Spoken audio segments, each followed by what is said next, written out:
ও আমার বলেশ্বরের মা, তুমি মনে করছো মরণ যদি সাধারণ জিনিস? না না মা, সাধারণ না। একটাবার খেয়াল কইরা দেখো মা, তোমার বিয়ের সময় গায়ে হলুদের গোসলটা মনে আসেনি? কয় হ মনে আছে। তাইলে তুমি মনে করো এই দুনিয়া থেকে বিদায় হওয়ার আগেও একটা গোসল আছে। ও মা, তোমার মৃত্যুর তোমার বিয়ের সময় আলাদা একটা গাড়ি দিয়া ফুল সাজাইয়া তোমার সুন্দর করে আনছে, মনে আসেনি? তাইলে মনে রাখো তোমার মসজিদের পালকি তোমার বাড়িতে হাজির হয়ে যাচ্ছে। ও মা, তোমার মনে আসেনি তোমার বরযাত্রী কেমনে মানুষ নিয়ে আইছে তোমার নেওয়ার জন্য? একটাবার খেয়াল করো, জানাজার ময়দানে হাজার হাজার মানুষ পালকিতে কইরা তোমার লইয়া বিদায় করে দেওয়ার জন্য পাগল হয়ে যাবে। ও মা, তোমার মনে আসেনি বাড়িতে যাওয়ার পরে তোমার একটা ঘরের মধ্যে ঢুকাইয়া দিছিল? কয় হ্যাঁ মনে আছে। তাইলে খেয়াল কইরা দেখো মানুষগুলা তোমারও একটা ঘরের মধ্যে শোয়া দিয়াইব। তাইলে কাগজে কলমে লিখা রাখো, এই দুনিয়াটা শুধুমাত্র খেলার জায়গা নয়, এই দুনিয়াটা হলো গবেষণার জায়গা। ও মা, একটা বার চিৎকার মাইরা বলো, ও মা চিৎকার মাইরা ভাবো, এই দুনিয়াটার মধ্য থেকে তুমি যখন দুনিয়ার দিকে বিদায় হয়ে যাইবা, আসল নায়রের বাড়ি তোমার স্বামীর বাড়ি না। এই স্বামীর বন্ধন ছাইরা আসল নায়রের বাড়ি হইল অন্ধকার কবর। হাত তুলে বলেন না ঠিক কি না বলে? এই বলেশ্বরের জমিন জান্নাতের বাগান হয়ে গেছে। আল্লাহু আকবার। সাহাবাগণ নবীরে প্রশ্ন করলেন, ইয়া রাসূলুল্লাহ, দুনিয়ার মাঠ কিভাবে জান্নাতের বাগান হয়ে যায়? আমার নবী, আপনার নবী বলেন, যেই বাগানের ভিতরে, যেই মাঠের মধ্যে আমার আল্লাহ পাক রব্বুল আলামিন এবং আমি রহমাতুল লিল আলামিনের গুণগান গাওয়া হয়, আলোচনা করা হয়, জিকির করা হয়, এই মাঠ আর মাঠ থাকে না, এই মাঠ আমার আল্লাহ জান্নাতের বাগানে পরিণত করে দেয়। আল্লাহু আকবার। এই দুনিয়ার বাগানে সুন্দর করে এসেছেন। প্রত্যেকটা মানুষের জীবনে গুনাহ আছে না নাই? আছে। এই জান্নাতের বাগানে গুনাহ নিয়ে ঢোকার সুযোগ করে দিয়েছেন একজন। জবান খুলে বলুন তিনি কে? আল্লাহ। এমন হতে পারে এই মাহফিলটা শেষ হওয়ার পর আখিরি মুনাজাত করে যখন বাড়িতে যাবেন, আমার আল্লাহ রাব্বুল আলামিন আমাদের সবার জীবনের গুনাহগুলো মাফ করে দিতে পারে কি পারে না?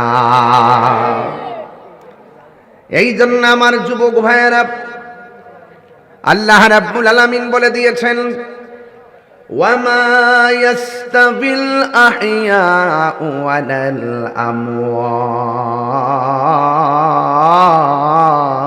আল্লাহু আকবার। 2 ফুট নিচে, মাটির নিচে যারা শুয়ে আছে আর যারা মাটির উপরে বসবাস করছে, যারা বলেশ্বরের গুরুস্তরের মধ্যে পড়ে আছে, আর যারা বলেশ্বরের মাঠে ঘাটে হেঁটে হেঁটে মাহফিলে এসে ওয়াজ শুনতেছেন, আল্লাহ রাব্বুল আলামিন বলেন, যারা মৃত হয়ে পড়ে আছে, যারা জিন্দা হয়ে চলাফেরা করে, এরা কোনোদিন এক হতে পারে না। আমরা মাহফিলে এসেছি, আবার দৌড়াইয়া বাড়িতে চলে যাব। বলেশ্বরের গুরুস্থানে যারা এতিম হয়ে পড়ে আছে, এরা আর কোনোদিন আমাদের বাড়িতে আসতে পারে নাই। ওরা সুখী কিনা দুঃখে আছে আমরা কেউ বলতে পারি না। ওদের কান্নার আওয়াজ আমরা শুনি না। ওদের কষ্টের পরিধি সম্পর্কে অনুভব শক্তি আমাদের নাই। কিন্তু আল্লাহ রাব্বুল আলামিন কোরআনের মধ্যে বলে দিয়েছেন, ইন্নাল্লাহা ইউসমিউ মান ইয়াশা। আল্লাহু আকবার। আমি আল্লাহ রাব্বুল আলামিন এই পৃথিবীর মধ্যে এমন বান্দা দিয়েছি, এমন কিছু মনীষী দিয়েছি, যারা মাটির উপরে চলাফেরা করলেও কবরের নিচে কি হয় তারা দেখার ক্ষমতা আছে। সুবহানাল্লাহ বলেন না কেন?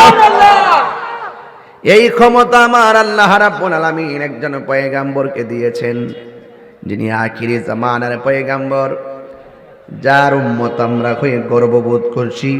তিনি হলেন রাহমাতুল লিল আলামিন। জোরে জোরে কি আল্লাহু আকবার বলা যাবে না? আল্লাহু আকবার। আল্লাহ রাব্বুল আলামিন বলছেন, নিশ্চয়ই আমি আল্লাহ যারা ইচ্ছা করি তাকে কবরের নিচে আযাব যে হয় তা দেখার সুযোগ আমি আল্লাহ ক্ষমতা দান করি। ও পৃথিবীর মানুষ, এই দুনিয়ার মানুষ বড় স্বার্থপর। জবান আছে, কথা বলা যায়, সব কথা বলা যাবে না। চোখ আছে, দেখা যায়, সব দেখা যাবে না। কান আছে, শোনা যায়, সব শোনা যাবে না। পা আছে, হেঁটে হেঁটে যাওয়া যায়, সব দিকে যাওয়া যাবে না। জবানটা খুলে বলুন, এই সীমারেখা বেঁধে দিয়েছেন কে? তিলকা হুদুদুল্লাহ।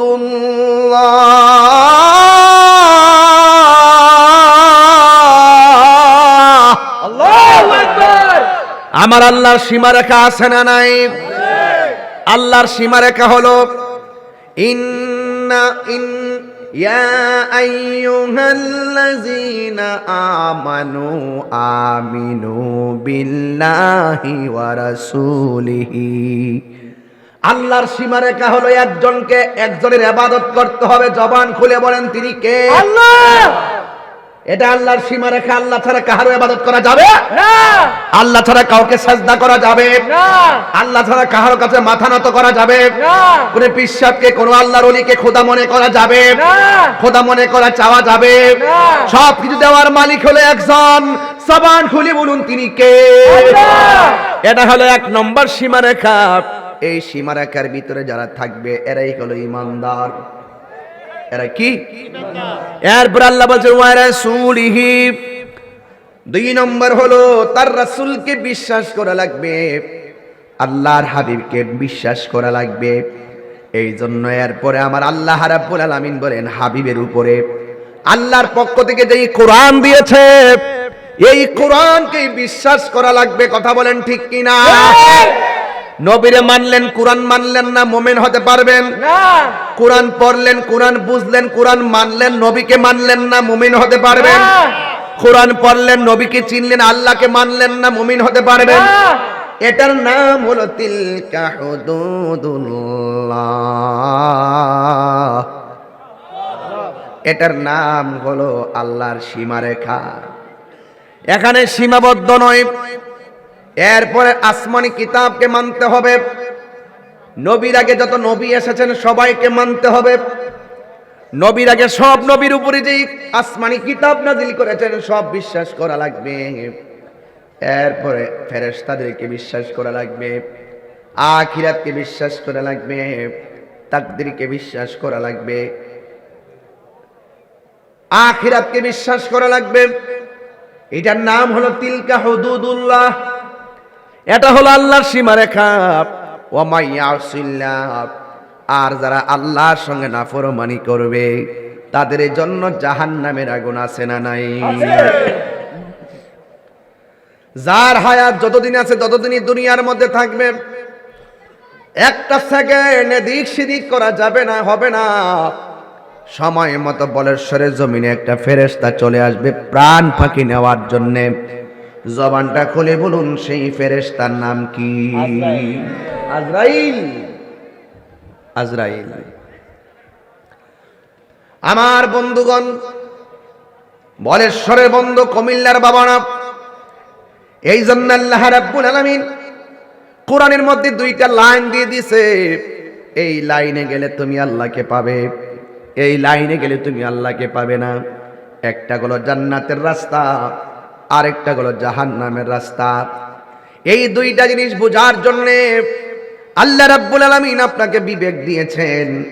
এই জন্যই বলা হয় বিবেক হলো মানুষের সবচাইতে বড় আদালত। কথা বলেন ঠিক কিনা? একটু খেয়াল করবেন আমি কোন দিকে যাচ্ছি। আল্লাহ বলছেন, মিনহা খালাকনাকুম ওয়া ফিহা নুঈদুকুম ওয়া মিনহা নুখরিজুকুম তারাতান উখরা। এই মাটি থেকেই তোমাকে বানানো হয়েছে, এই মাটিতেই তোমাকে দাফন করা হবে, এই মাটি থেকে তোমাকে উলঙ্গ অবস্থায় একটা ময়দানে তোলা হবে। সেই ময়দানের নাম হলো হাসরের ময়দান। ঠিক কিনা বলেন? এই মাটি থেকে আপনাকে আমাকে বানানো হয়েছে। আল্লাহ রাব্বুল আলামিন কোরআনের মধ্যে বলে দিয়েছেন, ওয়া ইজ ক্বালা রাব্বুকা লিল মালাইকাতি ইন্নী জাইলুন ফিল আরদি খলিফা। চিৎকার মেরে কি আল্লাহু আকবার বলা যাবে না? আল্লাহ রাব্বুল আলামিন কোরআনের মধ্যে বলে দিয়েছেন, এ বন্ধু স্মরণ করুন সেই সময়ের কথা যখন আমি আল্লাহ ফেরেশতাদেরকে বলেছিলাম, ও ফেরেশতারা, আমি পৃথিবীর মধ্যে মানুষ পাঠাবো, এই পৃথিবীর মধ্যে প্রতিনিধি পাঠাবো, তোমরা এই ব্যাপারে কি বলো?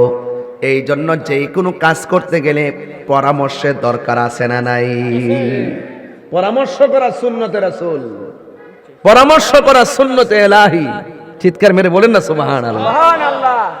অথচ আমার আল্লাহ তো সব জানে, এরপরে জিজ্ঞাসা করেছে, এ ফেরেশতারা, আমি দুনিয়ার মধ্যে প্রতিনিধি প্রেরণকারী, তোমরা কি বলো? ফেরেশতারা বললেন, ক্বালু আতাজআলু ফিহা মান ইউফসিদু ফিহা ওয়া ইয়াসফিকুদ দিমা। আল্লাহু আকবার। ও আল্লাহ, আপনি কি এমন মানুষ পাঠাবেন যারা দুনিয়ার মধ্যে গিয়ে ঝগড়া করবে? আপনি কি এমন প্রতিনিধি পাঠাবেন যারা দুনিয়ার মধ্যে গিয়ে রক্তপাত ঘটাবে? ওয়া নাহনু নুসাব্বিহু বিহামদিক, আমরাই তো আপনার প্রশংসা বলতেছি। ওয়া নুকাদ্দিস লাক, আমরাই তো আপনার গুণকীর্তন করছি, পবিত্রতা বর্ণনা করছি। কি দরকার মানুষ বানানো? আল্লাহ বলছেন, ক্বালা ইন্নী আ'লামু মা লা তা'লামুন। এ ফেরেশতারা, আমি আল্লাহ যাহা জানি তোমরা তা জানো না। বলেন, সবকিছু জানে কে? আল্লাহ। আর বড় করে বলেন, কে জানে? আল্লাহ। বাহ, আল্লাহই বলতেছেন আমি প্রতিনিধি পাঠাতে চাই, তোমরা কি বলো? আল্লাহ, কি দরকার আছে? আমরাই তো আপনার সম্মান গাইতেছি। আল্লাহ বলে, আমি যাহা জানি তোমরা তা জানো না। আল্লাহ বলে, এ জিব্রাইল, যাও যাও, গিয়ে এক মুষ্টি মাটি নিয়ে আসো। সুবহানাল্লাহ। জিব্রাইল আসার পরে মাটি ডাক দিকে, জিব্রাইল, অনুরোধ করি, এই জমিনে জিন জাতি চলেছে, কি নাফরমানি করছে আমরা দেখছি। এমন প্রতিনিধি বানাবে মাটি দিয়ে, যেই প্রতিনিধি জমিনে এসে আল্লাহর সঙ্গে নাফরমানি করবে, আমি মাটি এটা সহ্য করতে পারবো না। জিব্রাইল, তুমি চলে যাও। জিব্রাইল আলাইহিস সালাম বলেন, আল্লাহ, মাটি আনতে গেলাম, মাটি না করেছে। আমার আল্লাহ বলেন, মিকাইল, তুমি যাও, গিয়ে আমার কাছে মাটি নিয়ে আসো। মিকাইলও ফিরে গেল। ইসরাফিল আলাইহিস সালাম গো, যেই মাত্র মাটি নেওয়ার জন্য এসেছেন, ইসরাফিল আলাইহিস সালাম ফিরে গেল। এরপরে আমার আল্লাহ বলেন, হে আজরাইল, তুমি গিয়ে মাটি নিয়ে আসো। আজরাইল আলাইহিস সালাম যখন জমিনের মধ্যে নামছে, জমিন ডাক দিকে, আজরাইল, তোমার আগে তিনজন ফেরেশতা এসেছে, আমি না করেছি, সবাই চলে গিয়েছে, তুমিও চলে যাও। আজরাইল ডাক দিয়ে কয়, না না, আমি যেতে পারবো না, আমি জিব্রাইল না, আমি মিকাইল না, আমি ইসরাফিল না, আমি হলাম আজরাইল। বুকের মধ্যে একটা খামসি মারছে। আজরাইলের এত বড় হাত, এক মুষ্টি মাটি সমান সমান 70 মণ। জোরে কোন সুবহানাল্লাহ। ছোট না বড়? আরো বড় করে বলেন, ছোট না বড়? মাটি নেওয়ার পরে আল্লাহ ডাক দিয়ে বলেন, আজরাইল, সব ফেরেশতারা ফিরে আসলো, তুমি নিয়ে এসেছো। ফেরেশতা আজরাইল ডাক দিয়ে বলেন, হে আল্লাহ, মাটির কান্না চাইতে আমি আজরাইলের কাছে তোমার হুকুমটাই আমার কাছে সব বড়। এই জন্য আমি মাটির কান্না শুনি নাই, আমি তোমার হুকুম মানতে, তোমার হুকুম অর্ডার মেনে আমি মাটি নিয়ে এসেছি। আল্লাহ ডাক দিয়া বলে, হে আজরাইল, এই পৃথিবীর মধ্যে যত প্রাণী যাবে, সব প্রাণীর রূহটা কবজ করার দায়িত্ব আমি আল্লাহ, তুমি আজরাইলের হাতে দিয়ে দিলাম। আজরাইলকে বলছে, তুমি কবজ করবা, কারণ সন্তানের জন্য মা কাঁদবে, মায়ের জন্য সন্তান কাঁদবে, তোমার মায়া লাগবে না, নিয়ে আসবা। সুবহানাল্লাহ বলবেন না? সব নিয়ে আসবা। এবার আল্লাহ ডাক দিয়া বলে, হ্যাঁ ফেরেশতারা, আদম বানাও। সুবহানাল্লাহ বলেন।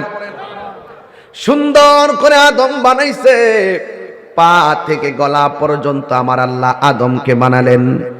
ফেরেশতারা বানানোর পরে আল্লাহ ডাক দিয়ে কয়, হ্যাঁ ফেরেশতারা এবার রাখো, গলা থেকে মাথার তালু পর্যন্ত যে চেহারাটা আছে খলাকতু বিয়াদাইয়া, এই চেহারাটা আমি আল্লাহ নিজের হাত দিয়া বানাবো। একটা বার তাকায়া দেখেন হাজার হাজার মানুষ, একটা চেহারার সঙ্গে আরেকটা চেহারা মিলে না, একটা মানুষের নাকের সঙ্গে আরেকটা মানুষের নাক মিলে না, একটা মানুষের চোখের সঙ্গে আরেকটা মানুষের চোখ মিলে না, একটা মানুষের গায়ের চেহারার চামড়ার সঙ্গে আরেকটা চামড়া মিলে না। এত সুন্দর ডিজাইন আল্লাহ বানাইছে। আল্লাহ ডাক দিয়ে বলেন, ফি আইয়ি সূরাতিম মাশা আরাকাবাক। আমি আল্লাহ রাব্বুল আলামিন যেমন চাইছি বান্দার চেহারাটা আমি আল্লাহ নিজে যেমন চাইছি এমন বানাইছি। আল্লাহ বলছেন, আল্লাহকে জোরে ডাক দিবেন, রাজি আছেন না নাই? আল্লাহ ডাক দিয়ে বলেন, লাকাদ খালাকনাল ইনসানা ফি আহসানি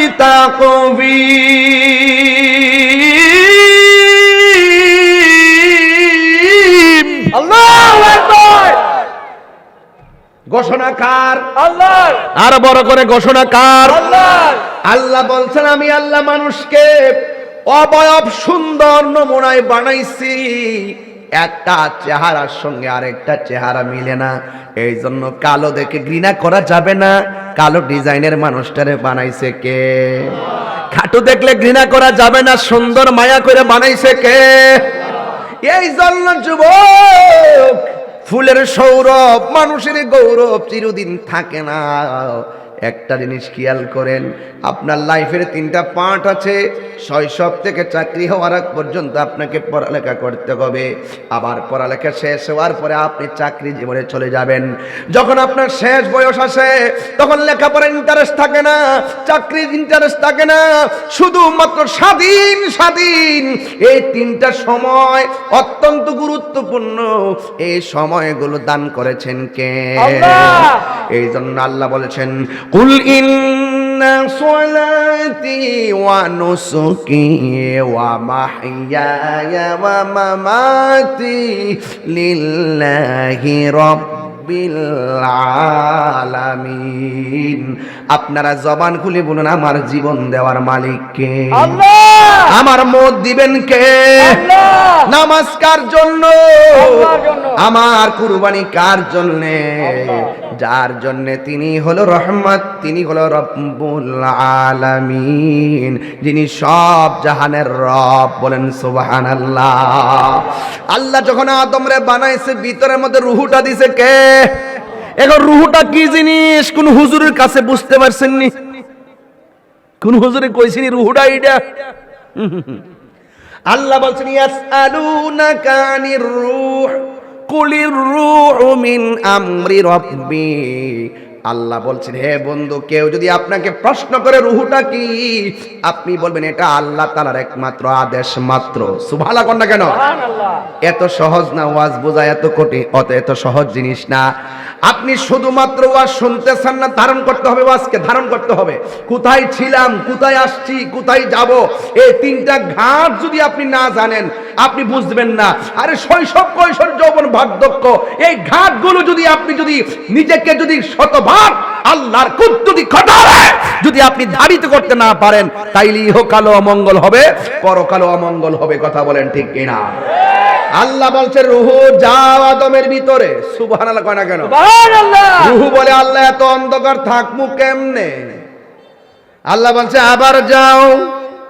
আল্লাহ এত অন্ধকার থাকবো কেমনে? তৃতীয়বার বলছে, আবার যাও। রুহু বলে, এবার থাকা যায়। সাথে সাথে ওই যে আদম নবীর হাত লড়ে না, পা লড়ে না, নাক লড়ে না। যেই মাত্র রুহুটা সেটিং হয়ে গেছে, ওই আদম নবীর চেহারাটা ফুটে গেছে, জিহ্বাটা লড়ে গেছে, নাক দিয়ে একটা হাসি এসে গেছে। আর হাসিটা আসার পরে আদম নবীর প্রথম কথা হলো আলহামদুলিল্লাহ। সমগ্র প্রশংসার মালিক একমাত্র একজন, জবান খুলে বলুন তিনি কে? আল্লাহ। এই হাসি দিলে এখনো কি পড়তে হয়? আলহামদুলিল্লাহ। কথা না, কি পড়তে হয়? আলহামদুলিল্লাহ। আলহামদুলিল্লাহ পড়তে হয়। আদম নবীর প্রথম কথা ছিল আলহামদুলিল্লাহ। আদম নবীরে যখন বানানোর পরে যখন হাসিটা আসলো, হাসি আসার পরে আলহামদুলিল্লাহ পড়লেন। যুবক ভাইয়েরা, আদম নবীকে বানাইলো, আদম আলাইহিস সালামের বাম পাজরের হাড় দিয়া, বাঁকা হাড় দিয়া হযরতে মা হাওয়াকে বানালেন। এই পৃথিবীর মধ্যে একটা কথা চালু আছে যে পৃথিবীর সব স্ত্রীকে নাকি স্বামীর বাঁকা হাড় দিয়ে, পায়ের হাড় দিয়ে বানাইছে, মিথ্যা কথা। একমাত্র আদম আলাইহিস সালামের বাম পাজরের হাড় দিয়া মা হাওয়াকে বানানো হয়েছে। আর পৃথিবীর কোন নারীকে স্বামীর পাজরের হাড় দিয়া বানাইছে এটা সত্য না। বুঝিনি? ওয়াজ বুঝে আসছেনি? কথা কন না কেন? বুঝে আসছে কিনা? একমাত্র কে বাম পাজরের হাড় দিয়ে বানাইছে? মা হাওয়া। এই পৃথিবীর মধ্যে সবচাইতে সুন্দরী মহিলা মা হাওয়া। কে? মা হাওয়া। পৃথিবীতে সবচাইতে সুন্দরী মহিলা মা হাওয়া। এত সুন্দর মা হাওয়া দুইজনকে আল্লাহ রাব্বুল আলামিন ডাক দিয়া বলেন,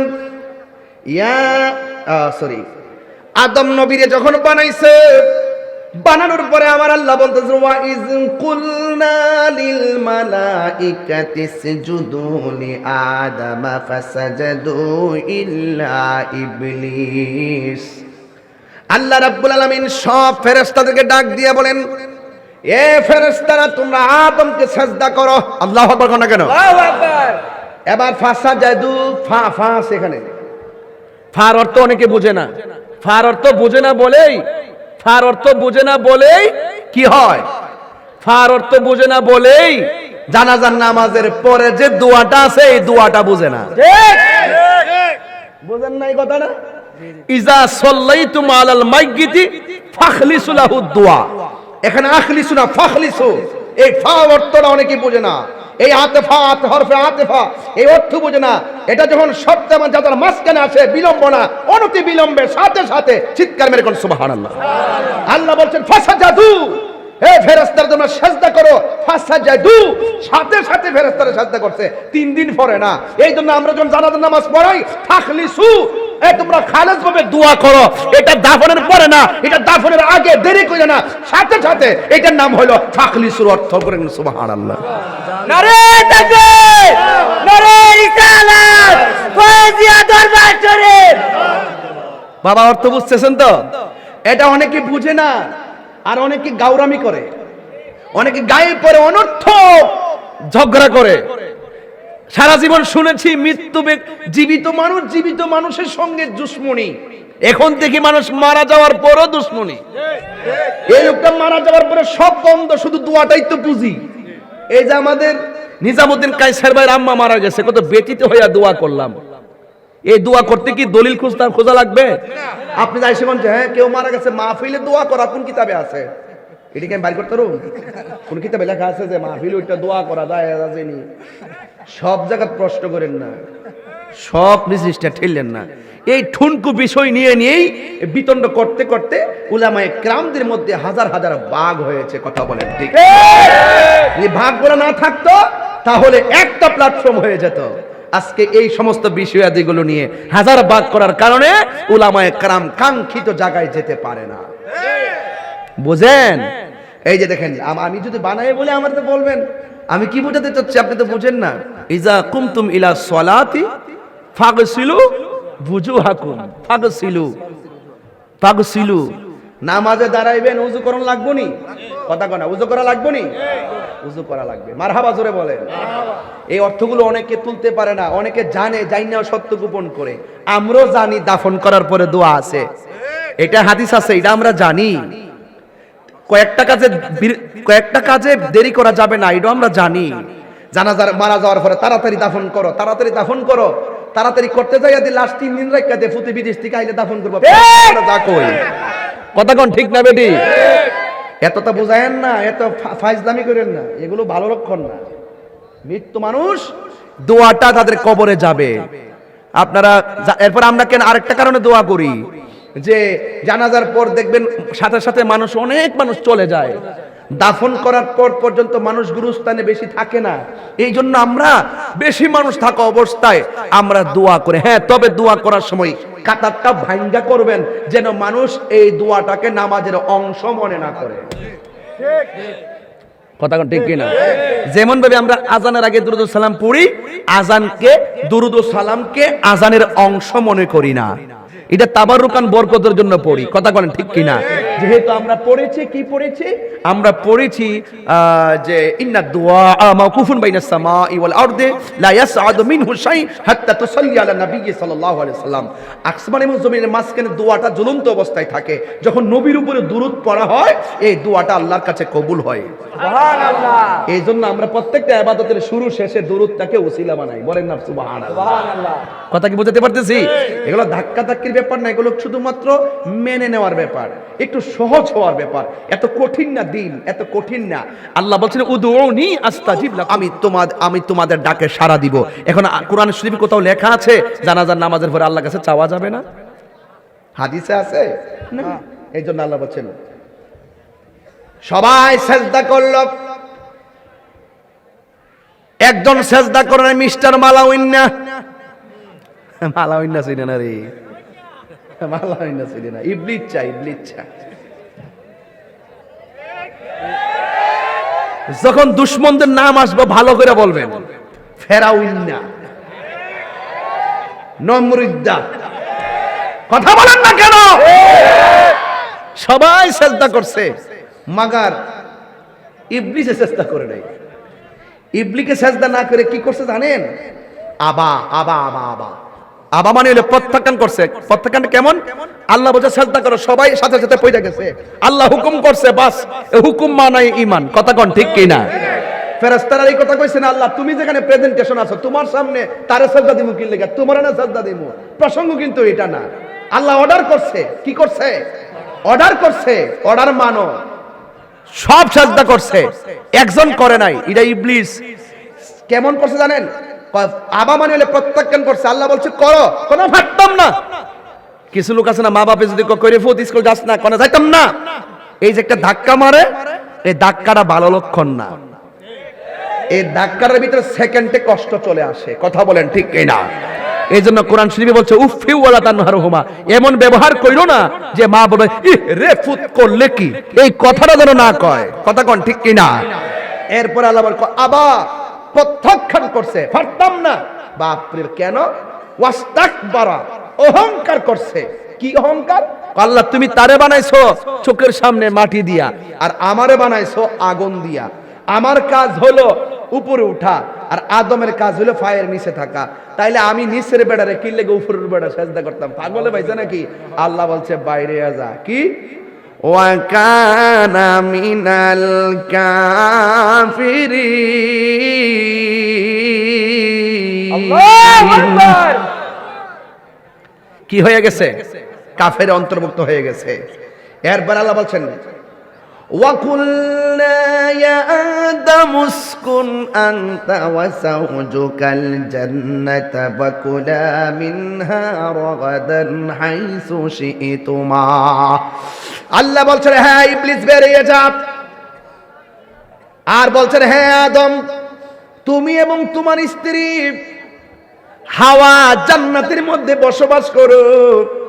ওয়াকুলা মিনহা রাগাদান হাইসু শি'তুমা, এই জান্নাতের ভিতরে যা আছে তোমরা মন মতো জান্নাতের মধ্যে খাও, তবে শর্ত দিছে একটা, ওয়ালা তাকরাবা হাযিহিশ শাজারা ফাতাকুনা মিনাজ জালিমিন, তবে খবরদার এই গাছের নিকটে তোমরা যাইবা না। এ আদম সন্তান, আপনারা ইতিহাস জানা লাগবে। ছোট ছোট পোলাপানগুলো ইতিহাস জানে না। আমাদের আতিপিতা আদম, আমাদের বাবার ইতিহাস যদি আমরা না জানি তাইলে আনুগত্য কি জিনিস বুঝবেন না। আল্লাহ রাব্বুল আলামিন বলে হে আদম তুমি সব খাইবা, কিন্তু জান্নাতের ভিতরে এই গাছের নিকটে তোমরা যাইবা না। কিন্তু চলে বলে কৌশলে ওই ইবলিস ফাআযাল্লাহুমা শাইতান,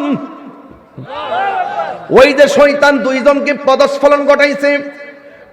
ফাআখরাজাহুমা মিম্মা কানা ফীহি, যেই জান্নাতের ভিতরে যারা ছিল সেখান থেকে তারা ছলে বলে কৌশলে তাদেরকে পদস্খলন ঘটাইয়া ওয়াকুলনা বিতু বা'দুকুম লিবা'দিন, আদম একজন আরেকজনের শত্রু রূপে দুনিয়ার মধ্যে নেমে গিয়েছে। যুবক ভাইয়ের আমার, এখান থেকে বুঝাইতে চাইতেছি আল্লাহ বলছেন, হে আদম সব খাইবা কিন্তু গন্ধমের এই ফল গাছের কাছে যাইও না। এবার আদম আলাইহিস সালাম হাওয়া আলাইহিস সালাম যখন জান্নাতের মধ্যে বসবাস করতেছেন, হাওয়া আলাইহিস সালামের কাছে ওই ইবলিস হলে বলে কৌশলে জান্নাতের ভিতরে ঢুইকা বলছে, এ হাওয়া, আল্লাহ রাব্বুল আলামিন সব খাইতে বলেছেন, এই গাছের কাছে যাইতে কেন না করছে জানোনি? কারণ এই গাছের ফল খাইলে তোমরা চিরদিন জান্নাতি হয়ে যাইবা। বাস হাওয়া আলাইহিস সালাম শোনার পরে মনে মনে কই আমার স্বামীর কাছে বলতে হবে, এই গাছের ফল আমরা খাওয়া লাগবে, চিরদিন আমরা জান্নাতে থাকা লাগবে। আদম আলাইহিস সালাম বলেন, হাওয়া না না, আল্লাহ না করেছেন, আল্লাহর সঙ্গে নাফরমানি করা যাবে না। এরপরে মহিলাদের মন, মা হাওয়া যাইয়া ফলটা ধরছেন, ধরার পরে মুখের মধ্যে যে মাত্র ফলটা দিয়েছেন, সাথে সাথে জান্নাতের ড্রেসগুলো শরীর থেকে পড়ে গেছে, গাছের লতা পাতা দিয়া তার শরীরটা ডাকছে। আরো ঘটনা আছে, আমি সামনে যাব না। আর আদম আলাইহিস সালাম মুখের মধ্যে যখন দিতে গেল, দেওয়ার পরে যেই মাত্র দেখছে আমার শরীর থেকে কাপড়গুলো খুলে যাচ্ছে, তখন তিনি গলার মধ্যে চাপ দিয়া ধরলেন। চাপ দিয়া ধরার পরে এই ফলটা আর ভিতরে যায় নাই, এই ফলটা গলার মধ্যে ধাক্কা দিয়েছেন বলে এই পুরুষের কণ্ঠনালীটা উঁচা। আর মা বোনদের, মামার মা হাওয়া এই ফলটা খেয়েছিলেন বলে আর মা বোনদের কণ্ঠনালী নাই। এই জন্য হাদিস শরীফের মধ্যে আছে, মা বোনদের কাছে বেশি কিছু বলা যাবে না, এমন কিছু কথা বলা যাবে না যা বললে তারা ধরে রাখার ক্যাপাসিটি তাদের হবে না। এই জন্য আল্লাহ রাব্বুল আলামিন আদম আলাইহিস সালামকে এই দুনিয়ার জমিনে শ্রীলঙ্কায় আল্লাহ পাঠাইয়া দিছে, আর হাওয়াকে জেদ্দায় পাঠাইয়া দিছে, দুইজনকে দুই জায়গার মধ্যে পাঠাইয়া দিছে। এরপরে আরাফার ময়দানে দুইজন একত্রিত হয়েছে, আল্লাহ রাব্বুল আলামিনের কাছে বলছেন, রব্বানা যালামনা আনফুসানা ওয়া ইল্লাম তাগফির লানা ওয়া তারহামনা লানাকুনান্না মিনাল খাসিরিন। আপনারা জবান খুলে কোন অপরাধ ক্ষমা করে দেওয়ার মালিক কে? এরপরে আল্লাহ রাব্বুল আলামিনের কাছে শত শত বছর আদম আলাইহিস সালাম কাঁদলেন, কিন্তু ক্ষমা পাই নাই। এরপরে আদম আলাইহিস সালাম বললেন, আল্লাহ তোমার বন্ধু নবীর উসিলায় তুমি আমারে maaf করে দাও। আল্লাহ বলছেন, ইয়া আদম, ও আদম, কাইফা আরাফতালি মুহাম্মদ, তুমি আমার বন্ধু নবীকে কেমন করে চিনেছো? আদম আলাইহিস সালাম বলেন, ইয়া রাব্বি খালাকতানি, ও আমার রব, যখন তুমি আমারে বানাইছো, ফারাইতু আলা সাকিল আরশ, আমি আরশের দিকে চৌকাটে তাকিয়ে দেখেছি, ফাফিহে মাকতুবান লা ইলাহা ইল্লাল্লাহ মুহাম্মাদুর রাসূলুল্লাহ। আমি যখন আরশের চৌকাটের দিকে তাকাইছি, আমি তাকায়া দেখলাম আরশের চৌকাটে এক পাশে লেখা আছে আপনার নাম, আর এক পাশে লেখা আছে আপনার বন্ধু নবীর নাম। আর চিৎকার আল্লাহু আকবার।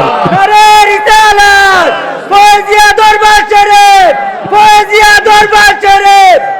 কোরআন হাদিস খুলে দেখো, আদম তো সামান্য নয়, যাইয়া দেখো পাক কোরআনে সূরাতুল বাকারাতে যে আয়াতটা পড়ছি আর কি আপনাদের সামনে। আপনারা তো এইগুলো গাইলে কোন গান গাইয়ে গেছি গা, এইটার ভিতরে যে আয়াতের সারাংশ হিসেবে যে ছন্দ বানানো হয়েছে তা তো বুঝেন না আপনারা। আপনারা তো নিজেরা পারেন ঠিকই বলেন না আর কি, কিন্তু আমি কিন্তু কোরআনের ভিতর থেকে কিন্তু কথাগুলো বলছি। যাইয়া দেখো পাক কোরআনে সূরাতুল বাকারাতে বলিয়াছেন পাক জাতে, বলিয়াছেন পাক জাতে, আদম হাওয়া হইতে জুদা নয়। কোরআন হাদিস খুলে দেখো, আদম তো সামান্য নয়। জোরে কি আল্লাহু আকবার বলা যাবে না? আল্লাহু আকবার। আদম নবী, মা হাওয়া যেই ময়দানের মধ্যে একত্রিত হলো, ওই ময়দানটাতে আমি গিয়ে এসেছিলাম রে বাবা। ওই ময়দানের নাম হলো আরাফার ময়দান। বাস দুইজনে দেখা হলো, একের পরে এক দুনিয়ার জমিনে সন্তানাদি বাড়তে শুরু করলো। এ বন্ধুরে, জবানটা খুলে বলেন হায়াত এবং মৌতের মালিককে। যেই ফেরেশতা দিয়া মানুষের রূহটা কবজ করব, ওই ফেরেশতার নাম কি? আমি বুঝাইতে চাইছিলাম এই পৃথিবীর মধ্যে মাত্র দুইজন মানুষ, এক হলো আদম নবী, দুই হলো মা হাওয়া। এই পৃথিবীর মধ্যে কোনো কিছু নাই, শুধুমাত্র দুইজন। এই দুইজন থেকে এখন লক্ষ লক্ষ মানুষ, কোটি কোটি মানুষ সেই দিন থেকে এই পর্যন্ত চলে এসেছে। ওই দিন থেকে যদি গণনা শুরু করো, তাইলে কয়জন দুনিয়াতে আসছে কেউ জানে না, জানে কে? এবার সবগুলা প্রাণীর রূহটা কবজ করছেন কে? আরে আমরা যদিও দুনিয়ার থেকে চলে যাব, তাইলে আজ থেকে প্রায় যদি 2000 বছর পরে কিয়ামত হয়, আমরা কিন্তু বড়সড় কবরের ঘরে পড়ে থাকবো। কেউ আমরার খবর নিবে না, আমরার কবরের চিহ্ন একদিন দুনিয়ার জমিনে থাকবে না। আরে আজ থেকে 500 বছর আগে যারা দুনিয়া থেকে চলে গেছে, তাদের উত্তরাধিকারী গুলা খুঁজে পাওয়া যায় না, সেই মানুষগুলার কবর খুঁজে পাওয়া যায় না। আমি বুঝাইতে চাইলাম, এত সুন্দর জমিনটা সাজাইয়া আল্লাহ জমিনে মানুষ পাঠাইয়া সিরিয়াল বাই সিরিয়াল নিয়ে যাইতেছে, কেউ কাহারও কবরে যাইতে পারে না রে বাবা। এই জন্য আমি বলতে চাইছি ওই কথাটা, এমন হতে পারে আজকের মাহফিল আমাদের জীবনের শেষ মাহফিল হতে পারে। আল্লাহ রাব্বুল আলামিন এই যে হাবিল কাবিল থেকে শুরু করে এই পর্যন্ত যতগুলা মানুষ দুনিয়াতে এসেছে, সবগুলা আজরাইলকে দিয়া সার্জারি করাইছে। আল্লাহ রাব্বুল আলামিন দুই কাদের মধ্যে দুইটা ফেরেশতা লাগাইয়া দিছে, তুমি ভালো করো আর মন্দ করো সব কিছু এখানে লাগাইয়া রাখছে। তুমি একদিন পাপের কথা বলে যাইবা, কিন্তু আল্লাহর কাছে জমা আছে। তুমি একদিন নেকের কথা বলে যাইবা, কিন্তু আল্লাহর কাছে জমা আছে। যাররা যাররা পরিমাণ হিসাব আল্লাহর দরবারে দেওয়া লাগবে। আল্লাহু আকবার। না জানি রে এই বলেশ্বরের আজকের মাহফিল কার জন্য জানে জীবনের শেষ মাহফিল হইয়া যায়। এই জন্যই তো আমার নবী আপনার নবী বলে দিয়েছেন, হারে মানুষের রুহটা নেওয়ার সময় তো কষ্ট হবেই হবে। এই রুহটা নেওয়ার আগে সাখরাতুল মউতের একটা কষ্ট আছে। এই সাখরাতুল মউতের কষ্টটা কি জানোনি? আজকে একটাবার খেয়াল কইরা দেখেন না, নিজামুদ্দিন কায়সার ভাইরা আম্মা শুনলাম অসুস্থ, ঘরে যাইয়া শুনলাম আইসিইউতে আছে, ইস্টিজা এসে শুনলাম দুনিয়া থেকে বিদায় হয়ে গেছে। আরে ভাই, ওনার মৃত্যুর আইসিইউতে হইল কেন? ঘরের মধ্যে তো হইতে পারতো, কারণ আমার আল্লাহ ওই জায়গার মধ্যে মরণটা লিখা রাখছে। এই জন্য কোনো না কোনো ভাবে আজরাইলে ধাও দিতে দিতে ওই জায়গার মধ্যে লইয়া গেছে। আমার নবী আপনার নবী বলেন, রুহুটা নেওয়ার সময় সাখরাতুল মউতের একটা কষ্ট আছে। এই কষ্টটার সময় মানুষের রগগুলো টাস টাস করে ছিঁড়ে যায়, হাড্ডিগুলো টাস টাস করে খুলে যায়। এই সাকরাতুল মউতের সময় রক্তগুলা পানি পানি হইয়া যায়। আমার নবী আপনার নবী বলেন, তো ওই সময়ের ভিতরে এমন ভাবে তৃষ্ণার্ত হইয়া যায়, 7 সমুদ্র 13 নদীর পানি মুখের মধ্যে ডাইলা দিলেও পানি তৃষ্ণা মিটবে না। ওই যে কায়সার ভাই মনে করছে মারে আইসিইউতে নিলে মনে হয় বাসায় রাখতে পারবো, আরে আইসিইউতে নিলে মনে হয় চিকিৎসা দিলে ভালো হইব, কিন্তু উনার মৃত্যু তো সেখানের মধ্যে লেখা আছে। এমন একটা শারীরিক কন্ডিশন হয়েছে যে এই রোগীর জন্য আইসিইউতে নেওয়াই লাগবে। এমন ভাবে আজরাইল ধাও মারতে মারতে গাড়িতে তুলছে, তুলতে তুলতে হসপিটালে ঢুকাইছে, আইসিইউর ভিতরে ঢুকাইছে। এবার আজরাইল কই, এই জায়গার মধ্যে আপনার মরণটা লেখা ছিল। ওয়া মাহাতাদরি নাফসুম বি আইয়ি আরদিন তামুত, তুমি তো জানো না, তুমি তো জানো না কোন জায়গার মধ্যে তোমার মরণ হবে রে, কোন জায়গার মধ্যে তোমার মরণ হবে।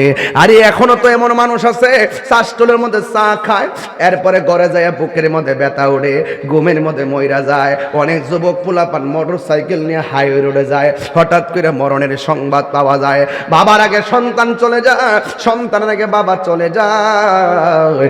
এই তো দেখেন মসজিদের ভিতরে খাটটা রেডি হয়ে গেছে, ওই খাটটা রেডি হয়ে গেছে, ওই খাট রেডি হয়ে গেছে।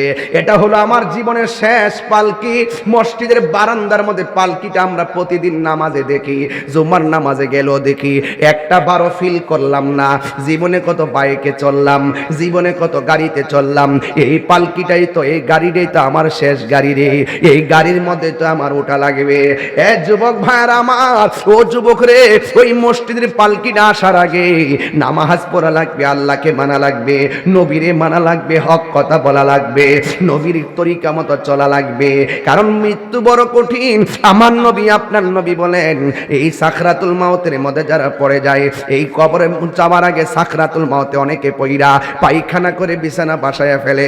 আমার নবী বলেন লক্ষণটা বেশি বালা না। অনেক মানুষ আবার জিহ্বার মধ্যে কামড় মারে, আমার নবী বলেন লক্ষণটা বেশি বালা না। ও বন্ধু বন্ধু বন্ধুরে, আল্লাহু আকবার। অনেক মানুষ দুইটা চোখ উল্টায়া দেয়, আমার নবী বলে লক্ষণটা বেশি ভালো না। কি জানে হবে আমার মরণের সময়। এই জন্যই তো বলেশ্বরের মানুষ নবী নবী করি, কেন কুমিল্লার মানুষ নবী নবী করি? কারণ আমার নবী আপনার নবীর দিদার যদি মরণের সময় হইয়া যায়, আজরাইলের সাথে আইসা কানের কাছে মুখটা লাগাইয়া কইব, আমি তো আপনার রুহুটা নিতে আসছি। তখন ইমানদার বলবে হুজুরটা কইরা লই, আমি তো আপনার রুহুটা নিতে আসছি। ইমানদার বলবে কালিমাটা পইরা লই, আমি তো আপনার রুহু নিতে আসছি। কই আমার নবীর একটু দেখা লই।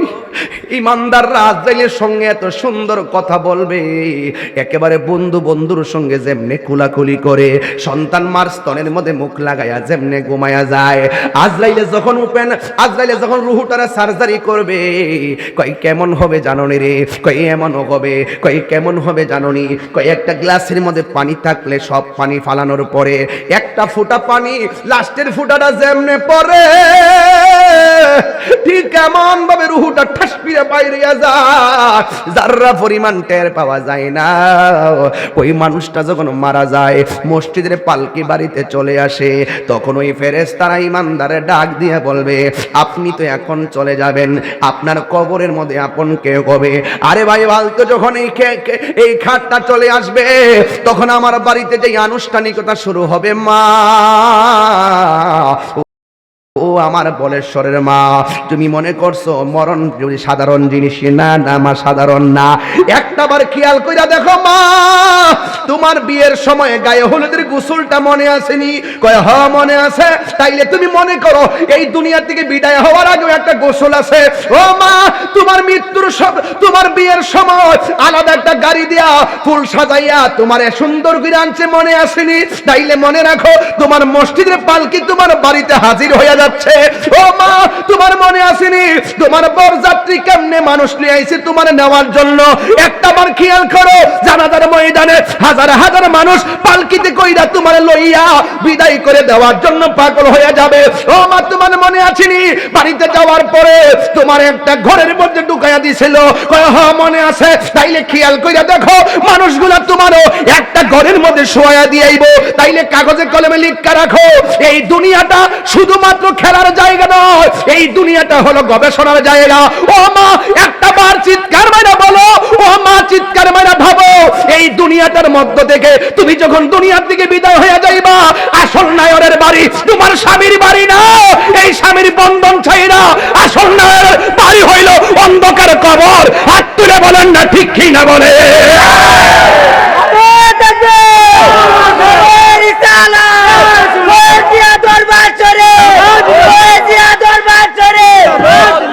আল্লাহু আকবার বলেন না কেন? একটা বার চিন্তা করে দেখুন, বাড়ির উপর থেকে কত ধরনের মানুষ আসবে।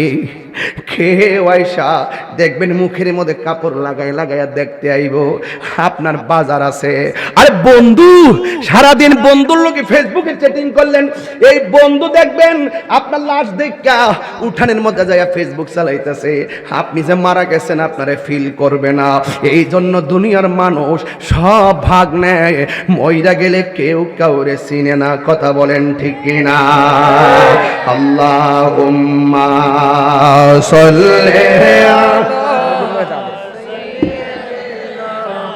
মাওলানা মুহাম্মদ ওয়া আলা আলি সাইয়্যিদিনা। আমার মরণের কতদিন বাকি আমি জানিলাম না গো আল্লাহ, কতদিন বাকি। সবাই বলেন বাবা, কেউ আরে আমার এখন যে চিৎকার দেই, এই সুর একদিন থাকবে না। হাজার চেষ্টা করলে আমি পারবো না। আমার চোখে দেখছি বহুত ওয়াইজিনদের ওয়াজ, আমি দীর্ঘ প্রায় 20টা বছর আমি বাটিতে বইয়া বইয়া ওয়াইজিনদের ওয়াজ আমি শুনছি। যখন আমি ওয়াজ করি প্রথম তখনও ওয়াইজিনদের ওয়াজ শুনছি। সেই মানুষগুলা চলে গেছে, এই কণ্ঠ আর আগের মতো নাই। এটাই নিয়ম, আমারও থাকবে না, আমারও শক্তি থাকবে না। যে কোনো মুহূর্তে আমাদের প্রাণ পাখি চলে যেতে পারে। কথা বলেন ঠিক কিনা? একটু কণ্ঠটা মিলাইয়া বলেন না। আমার মরণের কতদিন বাকি আমি জানিলাম না গো আল্লাহ, দিন বাকি আমার মরণের আমি জানিলাম না গো আল্লাহ, মরণের কত দিন বাকি। আর আজরাইল আসিয়া যখন হস্তে দিবা ধরি, আজরাইল আসিয়া যখন হস্তে দিবা ধরি, তখন আমার মনাবাই করবা লুকালুকি আমি জানিলাম না গো আল্লাহ, মরণের কত দিন বাকি আমার মরণের কত দিন বাকি আমি জানিলাম না গো আল্লাহ, কত দিন বাকি। আর 40 দিনের আগে ভাইরে মতের নিশানি, 40 দিনের আগে ভাইরে মতের নিশানি, জমদূতে বা ইন্দানিব চোখে দিয়া আন্দি আমি জানিলাম না গো আল্লাহ, মরণের কত দিন বাকি আমার মরণের আমি জানিলাম না গো আল্লাহ, মরণের কত দিন বাকি। আর হায়াত হইল হাতে বাইরে, মত হইল পায়ে, যেই যায় গাজার মরণ লেখা সেই যায় গাছে মোর আমি জানিলাম না গো আল্লাহ, মরণের কত দিন বাকি আমার মরণের কত দিন বাকি আমি জানি কত দিন বাকি আমার মরণের কত দিন বাকি আমি জানিলাম না গো আল্লাহ, মরণের কত দিন বাকি। একটা জবান বন্ধ রাখবেন না। আমি জানি একটু কষ্ট হইতেছে খোলা মাঠে, শীতে যদিও কষ্ট হয়, একটা বার খেয়াল করে দেখেন না, পুরুষ হইলে কাপড় 3টা, মহিলা হইলে কাপড় 5টা, তল বিছনা সারা কবরের মধ্যে ফালাইয়া রাখবো হাজার হাজার জনম দইরা। কবরে কেমনে তাকবো একা একা, না কবরে একা একা, তোমার বন্ধু যেন সাথী হয়ে দেখা। হায় রে ও আমার বলেশ্বরের বন্ধু, যার যায় সে বুঝে চলে যাওয়ার ব্যথা কত। যখন আপনি মারা যাবেন মসজিদের খাট আসবে কি আসবে না? আমার সবচাইতে বড় দুর্ভাগ্য, বাপটা মারা যাবার পরে মসজিদের ইমাম সাহেবের কাছে দৌড়ায় যায়, বলে হুজুর আমার আব্বা মারা গেছে, আপনি জানাজাটা পড়াইবেন। কিরে বাবা, একটা ছেলেরে কিল্লাইগা আলেম বানাইতে পারলেন না? কিরে বাবা, একটা ছেলেরে কিল্লাইগা হাফেজ বানাইতে পারলেন না? নিজের বাপ মার জানাজাটা সন্তান দিয়া পড়াইতে পারলেন না? কাফনের কাপড়টা কাটতে গেলে ওই অনেক দূরে যায় মানুষ আনা লাগে। ও বন্ধুরি, ও যুবক, শুধুমাত্র তাই নয়, গোসলটা পর্যন্ত করানো শিখলেন না আমরা মুসলমান। এই জন্য বলছি মুসলমান শুধু নামে হলে চলবে না, মুসলমানদের অনেক দায়িত্ব আছে। কথা বলেন না ঠিক কিনা? মুসলমান প্রথম চিন্তা করবে আমি মারা যাওয়ার পরে আমার পরিবারের পক্ষ থেকে যেন জানাজা পড়াইতে পারে। কথা বলেন ঠিক কি না বলেন? এই জন্য যুবক, মারা যাওয়ার পরে মসজিদের খাট আসবে নাকি ঘরের খাট যাবে? কই মসজিদের খাট আসবে তোমার বাড়িতে, চতুর্দিক দিয়ে কাপড় টানাইয়া দিব, এমন ভাবে কাপড় টানাইয়া দিব, কাপড় টানাইয়া দেওয়ার পরে লাস্টারে আস্তে আস্তে কইরা ওই কাপড়ের ভিতরে ঢুকাইয়া দিব। ডানে কাপড়, বামে কাপড়, সামনে কাপড়, পিছনে কাপড় দিয়া চতুর্দিক দিয়া বাইন্ডিং দেওয়াইয়া ওই চুলার মধ্যে গরম পানি করব, গরম পানি কইরা কাপড়ের ভিতরে ঢুকাইয়া দিব। ও বন্ধু, জীবনে কত পাতা দেখলাম, আম পাতা, জাম পাতা, বড়ই পাতার কত পাতা দেখলাম। এই কথাগুলো প্রায় মাহফিলেও বলি। আজকে ওরা অনুরোধ করছে হুজুর এই দিক দিয়ে একটু কথা বলবেন। এই দুনিয়ার জমিনে কত পাতা দেখলাম, আম পাতা, জাম পাতা, বড়ই পাতা, কত পাতা দেখলাম। কোন পাতা দিয়া মানুষের গরম জল করা হয় না। এই বড়ই পাতার গরম জল দিয়া কেন গোসল দেওয়া হয়? এই কথা কেন মৌলবীরা ওয়াজে কয় না? আরে যুবক ভাইয়েরা, জীবনে কত কাপড় দেখলাম, লাল কাপড়, নীল কাপড়, হলুদ কাপড় দেখলাম। কোন কাপড় দিয়া মানুষের লাশটারে বাইন্ডিং দেওয়ায় না। সাদা কাফন দিয়া কেন মানুষটারে লাশটারে বাইন্ডিং দেওয়ায়? এই কথাটা কেন মৌলবীরা ওয়াজে কয় না? ও বন্ধুরি, ও যুবক, তোমার নাকের মধ্যে কেন তুলা দেই কথা কেন কয় না? কানের মধ্যে কেন তুলা দেই কথা কেন কয় না? এমন ভাবে তোমারে সুন্দর করে নাকের মধ্যে তুলা দেয়। এখন জিজ্ঞাসা করি ভাই, নাকের মধ্যে কেন তুলা দিলা? কয় হুজুর, গোসল করাইতে গেলে নাক দিয়া যদি পানি ঢুকে কষ্ট পাইব। দেখছেন নি কত মায়া, মায়া রে কত মায়া। কানের মধ্যে তুলা দেয় কত মায়া, মায়া রে মায়া। ওরে গোসল দেয় গরম পানি, বেশি গরম পানি দেয় না, আবার ঠান্ডাও দেয় না। কত মায়া, মায়া রে মায়া।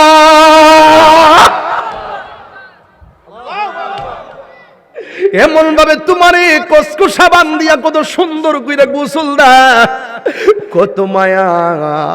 খিলাল দিয়া নখ গুলারে পরিষ্কার করে দেয়, কত মায়া।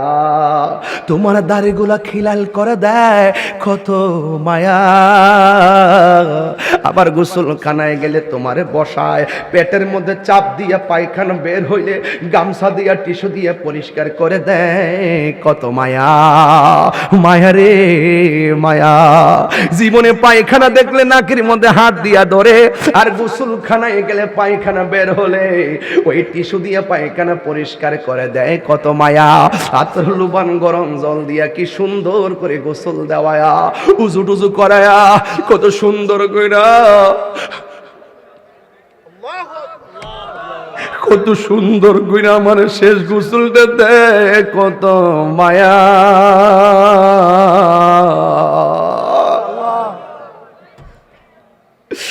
ও বন্ধু, ও বন্ধু,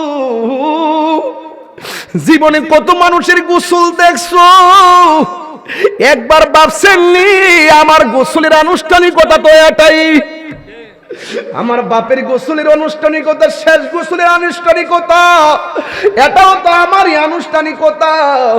একদিন আমরা এমন ভাবে শুয়ে যাব রে, সাজিয়ে গুজিয়ে দেউরে সজনী তোরা, সাজিয়ে গুজিয়ে দে মোরে।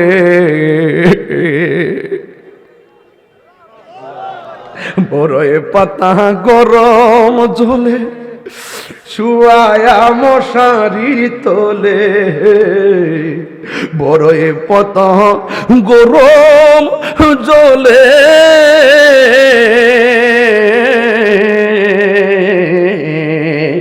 বড়ই পাতা গরম জলে শুয়ায়া মশারির তোলে, সাদা কাফন আমায় পরাইতে সজনী তোরা, সাজিয়ে গুজিয়ে দে মোরে। এত রঙিন এত কাপড় কিছুই ভালো লাগে না মোর, এত রঙিন এত কাপড়